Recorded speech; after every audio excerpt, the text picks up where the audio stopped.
Hello everyone, welcome to another fantastic roller coaster ride of emotions that is Game Talks. Is that a good Sure, why not? we do the thing.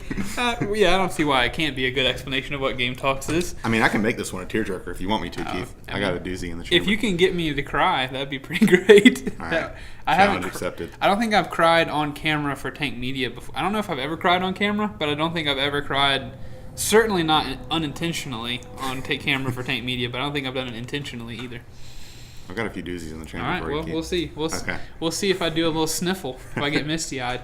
But this is Game Talks, and we're here to do kind of a less pointed episode today. Really, our first game talk. We're literally just sitting here talking about what games we've been playing. Yes, that's true. Yeah. It took us a while to circle it and hone in. Yeah. But we found... I think this was like when we were first coming up with an idea for a show to do, this was kind of the one we came up with, was just talk about what games we've been playing, blah, blah, blah. Yeah. It became something else, but we're here to talk about what games we've been playing, folks. But I don't want anybody to think I don't like what we do, because I'm a big fan.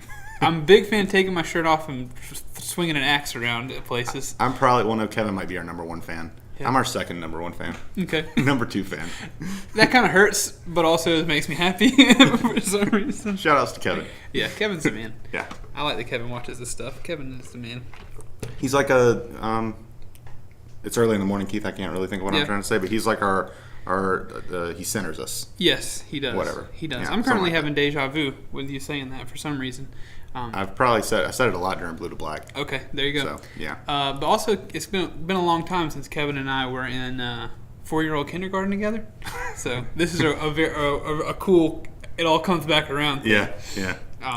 So we're gonna talk about games though. Will, the question is of today: what you been playing? Me first? Sure. Okay. Let's talk about it. Keith, I'm gonna go ahead and dive into the big one first. Yeah, dive into the deep end. Yeah, we need to talk about this real quick. Elephant in the room. Yeah, the elephant outside of the room is that there's construction on this road. If you watch Dungeon Boys, you'll know that there is, every Saturday morning, there is construction on the road outside this building. And apparently there are people driving into the building. They're blowing up trucks outside. I'm not exactly sure what sort of... It's the end of a Marvel movie outside. Yeah, exactly. Yeah. New York is overrated. They're now filming in rural South Carolina. Yeah. So please bear with that noise. I really am about to have a discussion with these people. They left asphalt in my grass that I have to pick up. I'm very displeased with this road work going on outside. So please bear with us on that. Octopath Traveler, Keith. Say it again because I talked over you. I'm sorry. Octopath Traveler. That is a game I've heard about. I've listened to people talk about, but I want to hear you talk about it.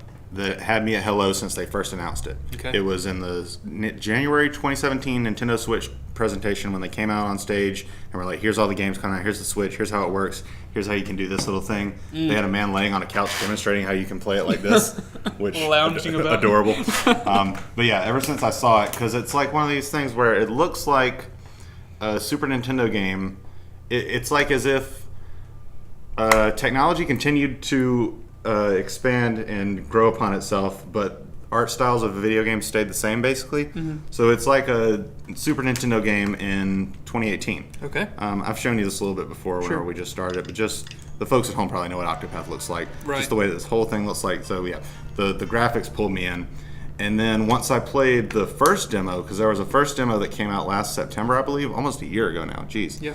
But and the combat it got me, Keith. We'll talk about that a little bit. Yeah, I want to hear about it. I've heard this is like the second or third time I've heard based on different outlets that the combat is what got exceptional. Mm-hmm. It's what's pulling me through this because honestly the story not that great. Gotcha. But yeah, the combat fantastic, Keith. You're not a huge fan of turn-based RPGs. I'm not. But this one, it's very dynamic and it's very it feels less passive than a lot of them do.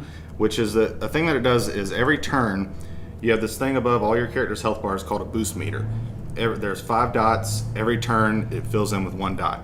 And so, say I go 4 turns without using one, I can press R 4 times, use 4 of my boost points, and attack 4 times in 1 turn. Oh, okay. So it's very strategic, and you're saving your boost points for this. There's some characters that can donate their boost points to another character. Cool. So you can like unleash 4 attacks 3 times in a row if you want to. Wow. There's a bunch of different classes. Every character has their own like super max skill. Like there's one, the apothecary. She can if you max boost, you can use her special skill, which is only available at max boost. So if you have 4 boosts, you can use it. And hers makes it where you can, like, I'll apply it to Tressa, say, and now every item that Tressa uses for the next 3 turns will affect everyone. Okay. So you can do some nasty stuff with that. Very cool. You can drop that on Tressa, then use something that restores everyone's BP points by 3, and it'll do it to everyone. So you can just, I wrecked a boss last night on this game, and it just feels so good. Very cool. And yeah, I don't really know where. There's a lot of things we can sink our teeth into on this one. I have questions, okay. I guess.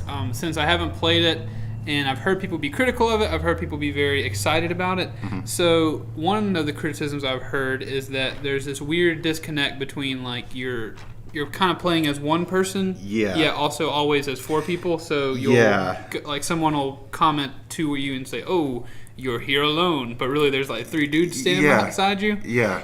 So how do you deal with that? How are you handling that? I'm trying, Keith. I'm really trying. I'm really trying for it to not be as jarring as it sounds like it would be, but it's very jarring. I can imagine that's like a real big, like, a glass-shattering illusion broken moment. Yeah, it is, because it's like we're the Octopath Travelers. We're all traveling together. There's even like there's some banter. They actually even call it banter, but the characters will talk to each other every now and then. But it's always very stilted. And I heard someone describe it this way. It might have been the Kotaku review, I'm not sure. But someone said that the whole game and, like, the way that it looks lends itself to this. It feels like JRPG community theater. Yeah. Where it's just like the sets, I don't know, it just seems like they moved into, like, an abandoned building, like, set it up with all these little things. Yeah. And then, like, people are just playing parts, kind of. Like, none of it's affected me emotionally. Okay. I don't believe any of these characters are real. But they're just kind of like cute little anecdotal, like, side story vignette kind of things. Okay. It's kind of like as if side characters from normal RPGs got their own story based around them, if that makes sense. All right. And it's not super enthralling. You got to suspend a little bit of that, I guess. You got to suspend some disbelief.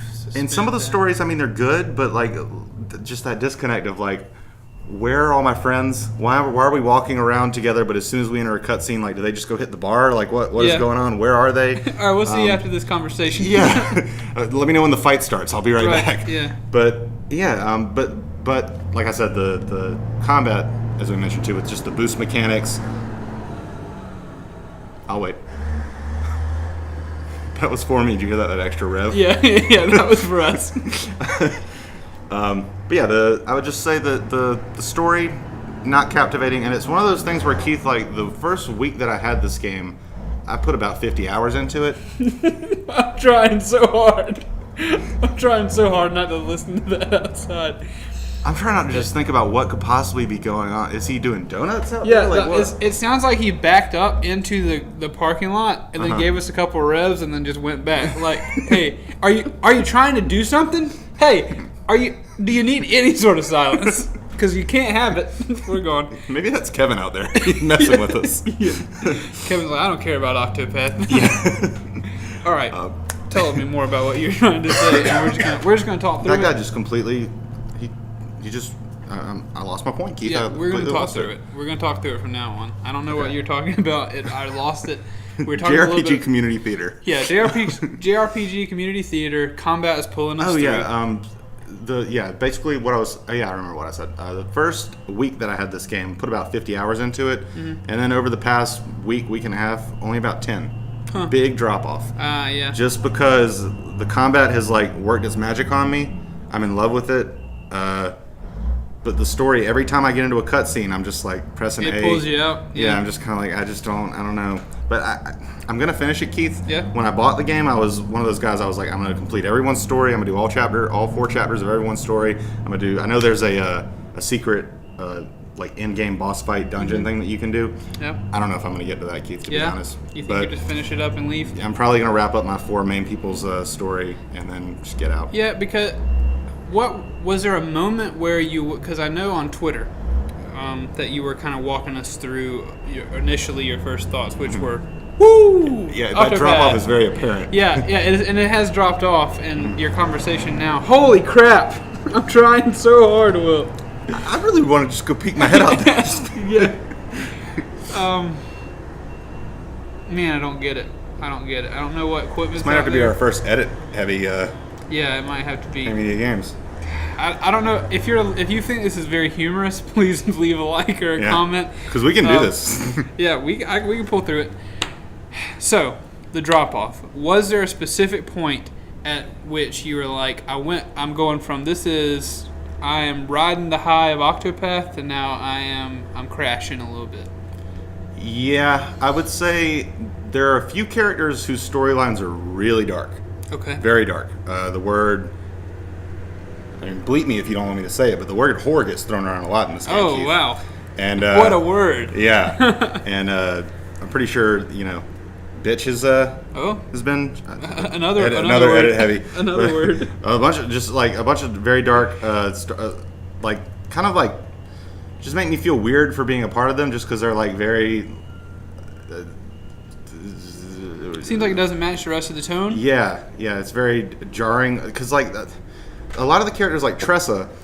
Ooh, one thing that I like about this game, Keith, a little side note, point, is the main characters. They all come from their own town, and the town, not their own town, they don't own it, but they come from a town. Like they're all from their respective town. Sure. In each town, everyone has their own accent. Okay. So some people sound like they talk like they're from Shakespearean plays. Some of them talk like they're from Fargo, North Dakota. Okay. And so, just going from Primrose's story, where people are calling her a whore and smacking her in the face, to going to, she works in a brothel, and her master, who she has to call master, backhands her. It gets dark, Keith. Because I've seen some art of all of them sitting around together. There's one woman who is a little bit scantily clad. Is that her? Yeah, she's a dancer. Gotcha. But she's getting smacked around. She's getting called, bad words and stuff. And then we go to Tressa's story, where it's just, oh, gee Willikers, what are you doing? And it's just it's jarring just in that they pretend that their friends aren't around for the cutscenes. That's jarring in and of itself. Yeah. And then it's jarring just bouncing between all these stories that have no real connecting through line through all of them. Sure. And most RPGs end with, people coming together and saving the universe through the power of friendship. Right. And, I don't want to say I'm expecting that, but I would have thought it would have been refreshing to have a game where that's not the driving force, but when there's nothing there. Yeah. It's just kind of empty, and Sure. that's why I can see I just keep coming back to JRPG community theater. Yeah, it's just people in the shoes. They're wearing the costumes, but it doesn't really feel right. And it's always mini stories. They never come together. No. Okay. No, I mean there's some hidden final dungeon. Sure. But that kind of also just seems like it's thrown in there for. I don't know what I'm trying to say. It's early, but. Yeah, but that's what I got. But it truly is, at the end of the day, it's 8 stories that are completely separate. Yeah. Yet, do they ever explain at all why you're together with these people? No, they never really explain why you've linked up, why Cyrus is traveling around with Tressa. No. That kind of breaks my heart a little bit, Will. Yeah. That's kind of I wanted to come in here and just sing the praises of it. I wanted to drop a 10 out of 10 on this game, but... Well, the thing with that is you're like, the combat might hook you, whatever, but if... That's a chance I don't think I'm going to take. Yeah. I can't say I recommend it to you, Keith. If I purchase the Switch, if I receive a Switch, if I somehow get my hands on one eventually soon, I don't know if this is going to be a purchase. Yeah. I think if you were to say the story's not so great, but it makes a little bit of sense, or whatever, but the combat will pull you through, maybe. But from what I've heard, I think this one might be a pass for me. Yeah, I think it might be a worthy skip for you. No offense to you, Square Enix. Yeah, I mean, hey, the art style and the combat will carry you along. I'm not sad that I bought it. I'll say that. Of course. But I wouldn't necessarily say Keith Melinder should go out and buy it. Right. And I think that's pretty smart. What have you been playing, Keith? Well, I've been playing a game that's had a real comeback story. If you watch the rest of the channel, you will know that myself and my younger brother Bryce have been playing No Man's Sky. If you will remember, in 2016 and the years prior to it, there was a great deal of hype about No Man's Sky. Oh, yeah. People saw No Man's Sky, and they're like, wowee. Future. To quote you, gee Willikers. Gee Willikers, there's a game, this is the future. The world is infinitely created, which is, the thought of that is, oh, that's wild, that's crazy. You can explore, I can remember watching a trailer of they were flying a spaceship, and then it went directly down to a planet, no loading screen, it passed through the atmosphere, then there's a whole planet before you, and that feeling still gets me. But I remember thinking, like, this is it. I'll never play another game. Yeah. This is it. Hello Games, Sean Murray, you did it. You saved me countless thousands of dollars in the future because I'll never play another game. I'll just be walking planets for the rest of my life. There's so much. And the big stink, I believe, was whenever Sean Murray was asked, will there be multiplayer or something? And I think he tripped himself up somehow, and he made it seem like there would be. I think he made people think that you would be able to interact with other players. Okay. Something happened with that. Am I wrong? I didn't really know much of I just know people were upset about it. Right, yeah. I think part of the big stink is that people either assume... But there's multiplayer now, right? Yeah, okay. We're getting to the comeback. We're getting to the comeback. Okay. People, I think, assumed... They either assumed or it was said somewhere in some, like, incorrect statement or in an interview. I know that he's come out and said that, like, maybe he was very excited and he... That seems to be the story that I've gotten from it. I was just giddy or whatever. So people were upset. The game came out and the game was not what we expected. Yes, you could fly your ship down to a planet. Yes, you can explore an infinite universe. The story was lacking. An infinitely boring universe. Yeah, there was nothing there. There was nothing there. Yeah. Like each solar system was the same. There's a space station. That's where you sell your stuff. You go down to the planet. You mine stuff. People wanted to be able to build bases. So there's like a template for every solar system, kind of. The template is space station. Yeah. Various planets. So you could have a space station with and the space station is there for you to have a place to go sell your stuff, but there's always a space station. Yeah. Some solar systems might have like some freighters that come through that you can rob and shoot at, but that was never as satisfying or meaningful as they claimed it would be. As well as on the planets, there's like 6 different types of buildings or structures you could go to. People really want to be able to build bases. I don't think that was announced or if they didn't say you will be able to do this. People just got excited. But yeah, people just got excited maybe, but. At the end of the day, it was a very good setting for a video game, what was released. People were also salty that what was released was $60. Yeah. It was a full game, $60. When you paid $60, though, it was like, this is an indie game. I should have paid $20 for this. Yeah, this sounds like an early access kind of thing. Like it should have been. And that's something that I'll bring up in a minute that maybe that could have changed the game. Someone else mentioned it. I think maybe it was an Easy Allies thing or whatever, but that was mentioned. A year after it was released, they came out with an update. Base building. You got base building now. Also, big important thing, there was no multiplayer. Yeah. Like, Sean Murray said, like, if you meet another player or something, you could interact, but it's so unlikely that you won't, or so likely that you'll never meet another character. It's so big. Without trying to or whatever. Yeah. So first couple hours, 2 players realize we are in the same solar system. They go to the exact same spot. They can't see each other. There is nothing like that. That literally just took my breath away. Sean Murray's world collapses. Everybody's No Man's Sky world collapses. Everybody's upset. It's still a fun game to play, but like you put 10 hours into it, you've seen it. Yeah. Also, people were very upset that whenever you got it and you learn, like, your goal was to get to the center of the universe. When you get there, what happens? The Joker fires a gun that says bang? Pretty much, because you get there and you talk to whatever light or whatever is there, and then you start the game over. You appear again back exactly where you, like, in the same situation, because you start the game by a crashed ship. You start the game again with no memory. You go back and you got to do it again. This is just like an existential crisis in video game form. It's rough. People didn't like it. So year later, I think they released an update. I don't remember what it was called, but base building was added. You can build a base on a planet now. You can have planetary vehicles. People are like, man, this is pretty cool. This is a big deal. And I think that increased their standing. They're like, okay, Hello Games. We're here for that. I mean, you could have taken the money and run. You could have reorganized as a different company. You could have gone into hiding and made something else or whatever. You could have just called this a wash and done something else. But it was obvious, like, they truly, maybe it was a rushed job or whatever. Maybe this is all what they wanted. I don't know. But they put the base building in. People are like, we're cool. We're here for this. Still no multiplayer. They did add a thing where you can encounter another player.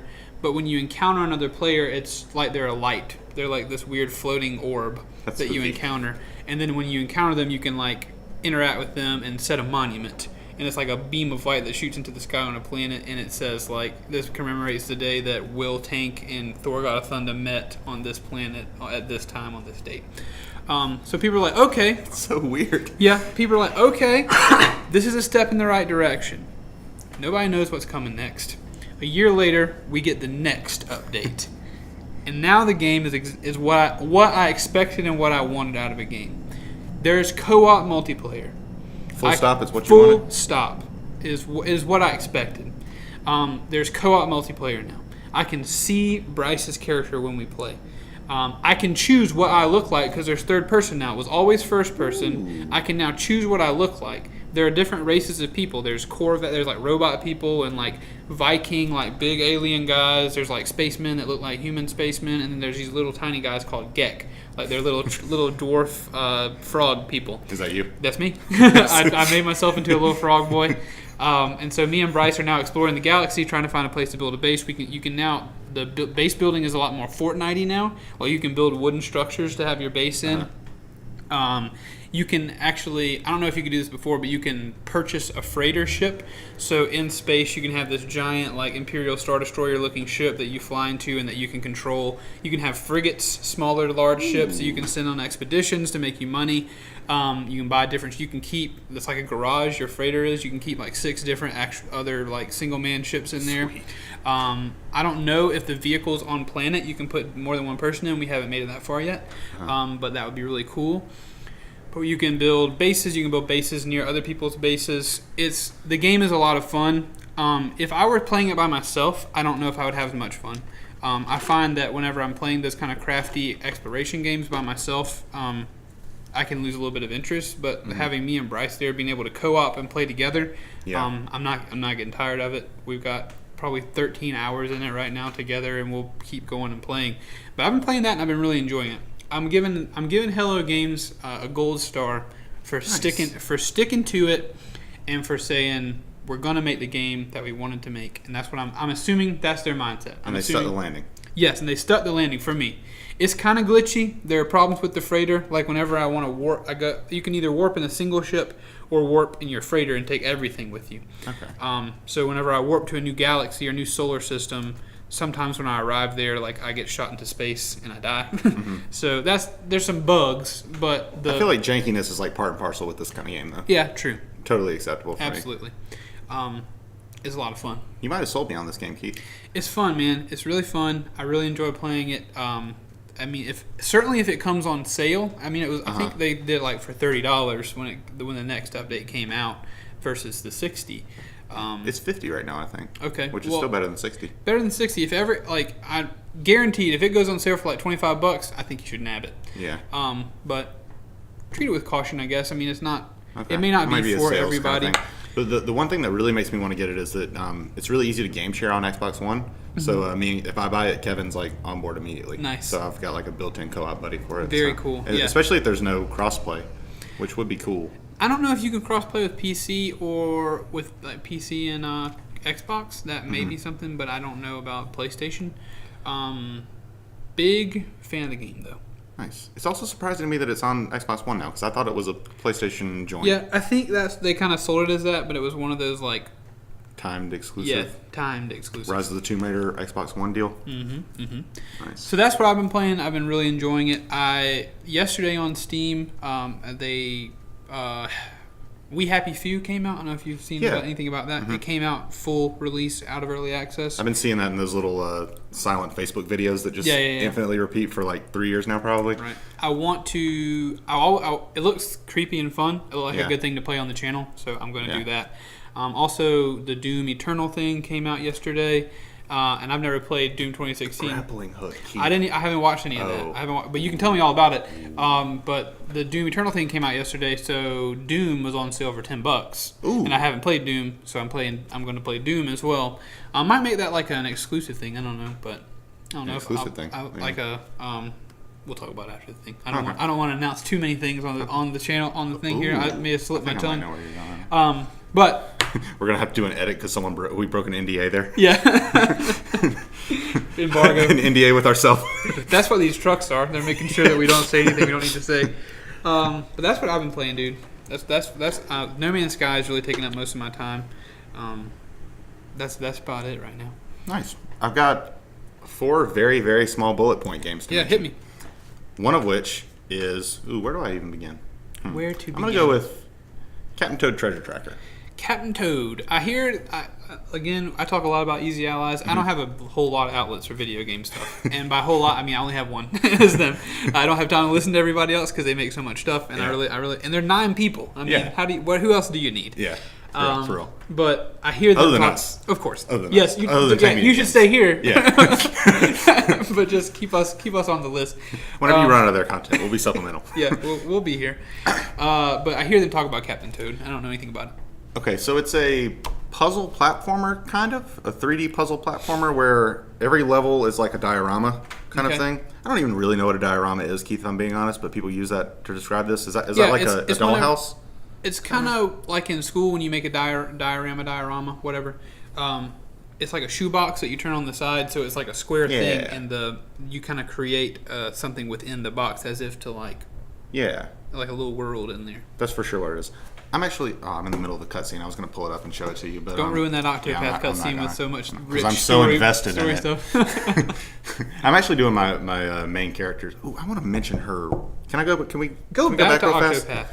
Go back. The character I started with, Keith, her name is Haunted, and you know why I picked her? Why? Because her path action is that she can tame animals and use them as party members. That's really cool. Pokemon. Of course. That's why I got it. You can, if you any beast, any non-human or humanoid character that you fight, you can tame them, and they all have abilities that you can use. You summon them, and it's like basically using your turn to use one of their moves. And feels good. That's cool. Feels good, man. Okay, now. Would you say she keeps it 100? For sure. Keith. I'm sorry. It took me a second to get what you, but I'm sorry. I don't know how I feel about that. You can have this show. I'll leave. That was I think it was pretty funny. Okay. I think it was pretty funny. Right, I've settled on it. It's funny. Thank you. I might have to tweet that, Keith. I don't want to steal your joke. No, steal it, man. Okay, but let's Nobody's go back looking to at my Twitter. Let's go back to Captain Toad, Treasure Tracker, diorama. It's like a little puzzle thing where your goal is to get the star at the end of the level by going through it in some way. And Toad can't jump, so there's interesting ways that you have to get around things. You have to pick up something and throw it at a guy or something. And this is actually an old game. It was on the Wii U. It comes from a Wii U 3D Mario game called Super Mario 3D World, where there were Captain Toad levels in it. There were like what do you call it? Flavor, variety's sake, for variety's sake, whatever you call it, whatever word I'm looking for. Once again, it's early, folks. Yeah. Sorry. But they were levels in Super Mario 3D World, and I never bought the game Captain Toad Treasure Tracker on Wii U because it was like, oh, those levels that I didn't really like in Super Mario 3D World, but it's a full game and it's $40. No, thank you. But we're going through a little bit of a Switch drought. It came out at the right time, and I sunk my teeth into it. And I mean, it's not a long game. It's not exactly worth $40, but I would say it's a fun game. Cool. It was a good time. It would be a good way to if I had it for my flight to New York, it would have been one of those fun things just to mess around with. Gotcha. So give it a 6.8. All right. We're rating it now, too. Yeah. And then, what else have I been doing? The usual suspects. I played some Overwatch because they added a new character called Wrecking Ball, Keith. Cool. Hamster, right? Yeah. Hamster and a robot. He's in a big rolling mech suit, and he has a thing called... I'm all about grappling hooks right now because Doom Eternal had one too. But one of his abilities is you press the left trigger, and he will shoot out a little grappling hook. And say there's like a bridge right here in front of me, Keith. I shoot my grappling hook at the bridge, and then I swing around it. Nice. And I hit people. That's really cool. It feels good. I can imagine that would feel good. So that's been fun. Splatoon 2 added a few new weapons. They added one called the Blow Blobber, which is... There's a weapon type in that game. It's called the Slosher, and it's basically like a paint bucket. Yeah. You just splash people. It kind of functions like a shotgun, sort of. Okay. And the Blow Blobber is shaped like a bathtub, and it shoots out a little trail of bubbles. Which you wouldn't think it would be strong, but it's really strong. Okay. So whenever and it does this really cool thing where most of the sloshers, they're just like one trigger pull, one hit kind of thing. Yeah. The Blow Bobbler, the bubbles will bounce, and say that we're in a tight corridor or like a tight little spot. If I shoot my Blow Blobber at this wall and you're right there and I miss you, it'll bounce off the wall and then start bouncing between walls and you blow blob. I call it blow blobbing fools. It's fun. Blow blobbing fools. That was my term for a really bad joke. Okay. What else? Do you have any other ones you want to mention? I don't, man. I think we're probably inundated folks with game opinions at this point. Got one more though. Hit them. So Keith, in our top 10, one of my top 10 games of all time was Super Mario Galaxy. Super Mario Galaxy. And based on my glowing opinions of that game, you would think that Super Mario Galaxy 2 would have been my number 11 game of all time. Mm-hmm. I never finished it. For whatever reason, I think I was just not... I go through phases of being really in love with Nintendo, and then I never fall out of love with them, but it's kind of one of those things where it's like a Pixar movie. You know, sometimes I'll go see a Pixar movie day one. Sometimes I'll wait a few weeks or months to go see it because it's like, you know, it's going to be a home run. Right. Like, you don't have to necessarily be there day and date for every big game. Right. So I just wasn't really into it at the time whenever it came out. I got it maybe 2 years later and then got about halfway through World 2 and then put it down. I am now at that same spot again. And I don't know how to explain it. It's just, it's like, it's very derivative. It's very similar to the first one, but it takes away all the epic storyness. I mean, you know, Mario games are never really, you never write home about the story. Yeah. But there was a certain level of epicness in the first Mario Odyssey that this one just, it strips it away. You're on a level map. You have like a world map where you're just flying to, it's not like you're flying to a new planet, going to a new galaxy. It just doesn't feel, I don't know. It kind of takes the wind out of my sails. I'm sorry. Yeah. So. Yeah. So, I guess that was is the wind out of your sails? Yeah. We can keep 'cause talking. we're about done. Well, I think we're good. I think hopefully we'll be able to do this again later on. Yeah. Hopefully I'll play something different before we do that again. We got I've new already games. got one on the docket for what'll be next. Beautiful. Yeah. That's a beautiful thing. Uh-huh. I love having Got stuff a backlog, my friend. Always have a backlog. Yeah. New games coming out. Red Dead Redemption, Spider-Man, stuff like that. I'm all about that, and I'm ready to talk about those whenever those come out. Yeah. And so let's see. Thank you so much for watching this video. If you like this, go watch some of our older game talks. It's been a while since we've made one. Check out Dungeon Boys if you can. We've revamped it, but it's still good. We're having a good time. I got fired. Will did not get fired. We restructured, which is a good For the lore. But again, for the no lore, there's no firing. Everyone amicably decided it's okay to change this to make everything easier. So check that out. Check out some of the gameplay videos. We got tons of stuff going on. Head over to Tank Media Network. Will's going to be in some videos with us over there. But until next time, Will, you got anything? That's it, my friend. All right. We love you very much. Real quick before we start recording, I got something to tell you, Keith. I figured out what the disconnect with me and the rest of the internet on Let's Go is. We can make this a video later at some point, but I just want to tell you, I got a good joke in it, so I want you to act like you've never heard it before whenever I do say the joke. In this video? Not in this one, Okay. but it's going to be in a future one. Basically, like, I realized, like, people are all upset about it, simplifying it and, like, making it easier, blah, blah, blah. And my whole thing is, like, I see it the same way that, like, if I were a big Harry Potter fan and I went to the Universal Studios Harry Potter thing, it's like just a big celebration of something I love. Like, I don't need the roller coasters to challenge me emotionally. I don't need any of it to, like, I don't need to prove myself to any of it. It's just like a celebration of something I love. So I think that's where I'm coming from with it. Man, I'm gonna clip that. That's such a like a good way to think about it. I think we'll clip that one and share it around the internet, and then Maybe that could be the bonus bit of this video. yeah.